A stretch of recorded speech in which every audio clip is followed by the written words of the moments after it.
آپ نے ابھی مشرف دور کا ذکر کیا، تو میں بھی سیاست کے نشیب و فراز کے بارے میں ہی اپنے ناظرین کو کچھ بتانا چاہتا ہوں کہ مشرف کے دور میں سردار عطا اللہ مینگل صاحب ایک دفعہ ہمارے پروگرام میں تشریف لائے تھے. بڑی پرانی بات ہے لیکن ہمارے پاس ایک پرانا کلپ موجود ہے، وہ میں آپ کو کلپ سناتا ہوں اور اس کے بعد میں اختر مینگل صاحب سے ایک سوال کروں گا.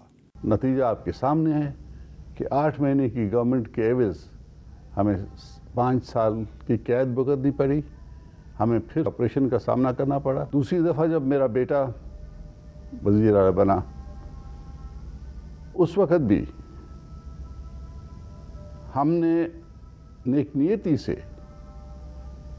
یہ کوشش کی کہ نواز شریف صاحب کی جتنی مدد ہو سکے ہم اسمبلی میں کریں اور یہ ملک سموتھلی چلے، ہمیں ایک دوسرے پہ اعتماد ہو اور اس اعتماد کو لے کر ہم آگے بڑھیں. نتیجہ پھر یہی ہوا، کیونکہ اختیارات سارے ورکرز کے پاس تھے. جب ان کے جی نے چاہا وہ گورنمنٹ انہوں نے توڑ دی.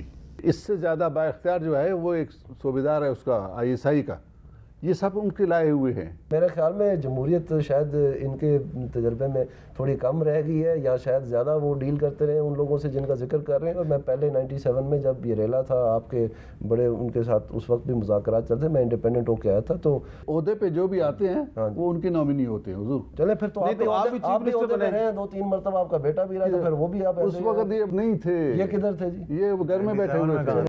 اچھا، یہ میں نے صرف آپ کو کلپ اس لیے سنایا ہے اختر مینگل صاحب کہ آپ کے والد صاحب 8 مہینے تک صرف چیف منسٹر رہے اور پھر اس کے بعد 5 سال ان کو قید کاٹنی پڑی. آپ صرف 16 مہینے تک چیف منسٹر رہے اور اس کے بعد نواز شریف صاحب جو ہیں انہوں نے آپ سے استعفیٰ لے لیا. میرا سوال آپ سے یہ ہے کہ جب آپ کو خود اندازہ تھا کہ نواز شریف صاحب اور ان کی پارٹی جو ہے وہ بلوچستان کی جماعتوں کے ساتھ کیا سلوک کرتے ہیں، تو اس کے باوجود 2022 میں آپ ان کی پارٹی کی جو مخلوط حکومت ہے اس میں کیوں شامل ہوئے، اور اب اسی نواز شریف کی پارٹی کے دور میں آپ پر دہشت گردی کا مقدمہ درج ہو گیا ہے؟ کیا آپ یہ تسلیم کریں گے کہ آپ نے شہباز شریف کی جو حمایت کی تھی وہ آپ کی غلطی تھی؟ حامد بھائی دیکھیں، ہم نے نیک نیتی سے، چاہے وہ 96 کی حکومت تھی ان کے ساتھ رہے ہم، اور پھر 2018 کے بعد جب PTI سے ہماری علیحدگی ہوئی، اپوزیشن میں ان کے ساتھ رہے. ہم نے نیک نیتی سے ان کا ساتھ دیا.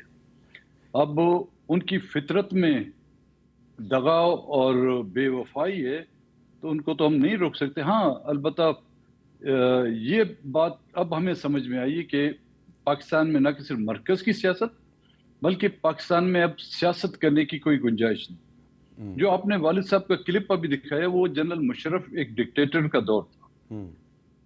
اس میں ISI کا نام لیا، اس میں کوئی ایڈیٹنگ نہیں ہوئی. آج شاید اگر میں ISI کا نام لوں، ایک جمہوری حکومت ہے، تو شاید آپ کا پروگرام بھی بند کیا جائے اور میرا انٹرویو بھی آف ایئر ہو جائے، یا ان الفاظوں پہ جو ہے نا وہ بیپ کا ساؤنڈ آ جائے. تو ستم ظریفی حامد میر صاحب، ہم نے ان کے ان برتاؤ سے سبق نہیں سیکھا، لیکن انہوں نے بھی جو ان پر بیتی ہے، جن قوتوں نے انہیں مسمار کیا، جن قوتوں نے ان کی حکومتیں ختم کی، جن قوتوں نے ان کو ملک سے بے دخل کر دیا، جن کی وجہ سے وہ کئی سال جو جلاوطنی کی زندگی گزار رہے، وہ آج بھی اسی کی چوکاٹ پر، انہی کے چشموں پر جو ہے اپنا چہرہ صاف کرتے ہیں اور اپنی اقتدار کی پیاس بجھا رہے ہیں. اچھا، آپ کہہ رہے ہیں کہ اب پاکستان میں سیاست کا کوئی مستقبل نہیں ہے، تو اس کا کیا مطلب ہے کہ اب آپ کی پارٹی جو ہے وہ آئندہ سے انتخابات میں حصہ نہیں لے گی؟ ہم بھائی آپ سمجھتے ہیں سیاست ہے؟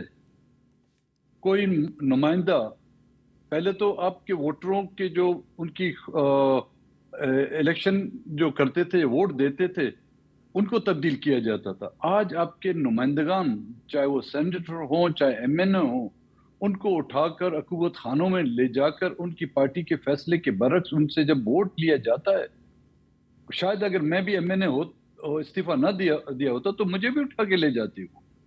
وہ بھی جا کے پھر مجھ سے اپنی مرضی کے مطابق ان ترامیم میں 26ویں ترامیم یا اس کو 28ویں بھی کر دیں،